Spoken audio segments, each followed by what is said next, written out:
في آخر 30 سنة في فريق واحد بس بره التوب 6 قدر يكسب الدوري الإنجليزي، ليستر سيتي. الفريق اللي حقق اللقب ده في موسم 2015-2016، وكان ساعتها نسبتهم في الفوز 1 على 5000. فتعالوا نشوف قصة الفريق اللي صعد الدوري الإنجليزي، كسبه وهبط تاني.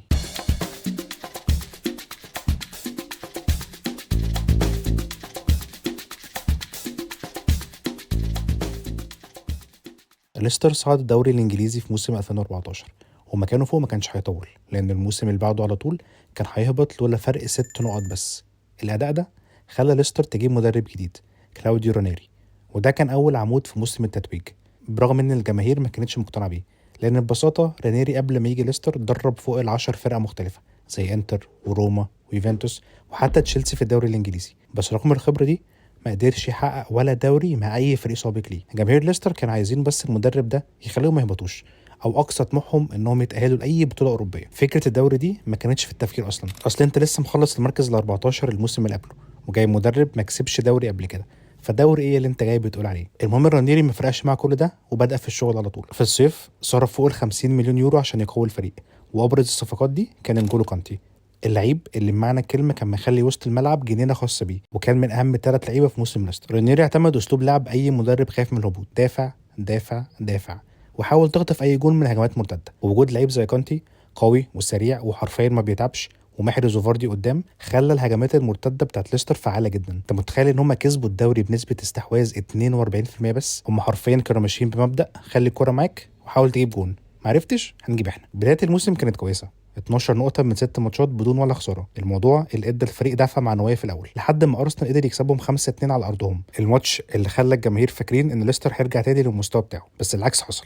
ال6 ماتشات اللي بعدهم ليستر يكسب 5 منهم، ويقدر يتعادل مع اليونايتد وسيتي ويكسب تشيلسي، بس للأسف خسر من ليفربول في الأنفيلد. بكده يكون ليستر خلص نص الموسم الأولاني بخسارتين بس، ويكون في المركز الثاني ورا أرسنال على طول، وفي خلال شهر واحد بس يوصلوا للمركز الاول، وساعتها بقى العيون كلها راحت عليهم. بس برضه محدش كان متخيل ان هم هيكملوا للاخر كده. لو ليستر خد الدوري انا هحلق اقرع، والله قال لينيكر لو ليستر خد الدوري انا هحلق اقرع. طيب معلش. شهر فبراير كان اصعب شهر والنقطه المحوريه في الموسم، لان ليستر كان هيلاعب ليفربول وسيتي وارسنال في 12 يوم بس. فاردي قدام الليفر بيسجل احلى اهداف مسيرته ويكسبوا 2-0، وبعدها يضربوا سيتي 3-1، وكانوا هيكسبوا ارسنال لولا طرد في الشوط الثاني اللي خلى ارسنال يجيب هدف الفوز في اخر ثانيه في الماتش. بعد الفتره الصعبه دي ليستر كان لسه في المركز الاول بفرق نقطتين بس فوق توتنهام، يعني لو خسروا ماتش واحد بس وتوتنهام كسبت كانوا هينزلوا مركز ثاني، بس ده ما حصلش. من ساعه خسارتهم من الجانرز ولحد اخر الموسم ليستر ما يخسرش ولا ماتش. الفورمه دي خلت ليستر تحقق الدوري قبل ما يخلص، عشان في الوقت اللي هم كانوا بيجمعوا فيه نقط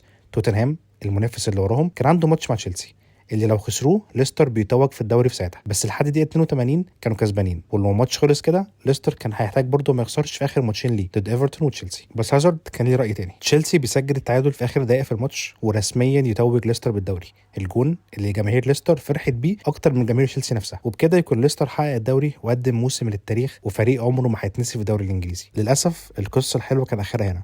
بعد ما موسم 2016 خلص العالم كله عيونه كانت على اللعيبه اللي قدرت تحقق الانجاز العظيم ده، وكله كان عايز ياخد نصيبه منهم. وعشان ليستر فريق متوسط ماديا وعمره ما كان هيقدر ينافس التوب 6 في الانتقالات والمبالغ اللي بياخدوها، كان لازم كل سنه يبيع عنصر اساسي من فريقه بمبلغ كبير شويه عشان يعزز باقي المراكز، وبالفعل عملوا كده. في 2016 باعوا اهم عنصر في الفريق كانتي اللي كانوا اشتروه ب5 مليون بس، وقدروا يبيعوه لتشيلسي ب32 مليون. ومش بس كده، رياض محرز اتباع لسيتي ب 60 مليون، غير ان رانيري تم اقالته في نص موسم 2017. والموضوع ده على الكل بقى، الفريق كله فضل يتصفى واحد ورا واحد، والضربه القاضيه جت ايام كورونا، عشان الشركه المالكه ليستر كينج باور هي شركه طيران، فلما الكورونا ظهرت والطيران وقف جزء كبير جدا من ايرادات الشركه اتاثر، وبالتالي الفلوس اللي كانوا قادرين يعززوا بيها ليستر قلت. زائد ان الفريق ما عادش فيه نجوم تتباع بمبالغ عاليه، كان معناه نهايه ليستر اللي عرفناه وحبيناه في 2016.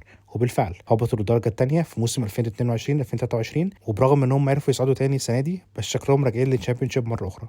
الفريق حاليا في مركز قبل الاخير ب3 انتصارات بس في 22 ماتش. جماهير ليستر ما كانوش متوقعين ان الفريق هيفضل في نفس الليفل بتاع 2016 على طول، بس ان هم يرجعوا فريق بيحاول يهرب من الهبوط تاني ما كانش في الحسبان برضه، خاصه ان ليستر في 2021 قدر يكسب الاف اي كاب، في حته ان هم يهبطوا تاني كانت قاسيه عليهم جدا. بس انت رايك ايه؟ هل ممكن ليستر يرجع بفريق قوي ويقدم مستويات كويسه زي زمان، ولا هو مكانه في اخر الجدول وموسم 2016 ده كان صدفه مش اكتر؟ قول لي رايك في الكومنتات واعمل سبسكرايب عشان فريقك المفضل يكسب الدوري.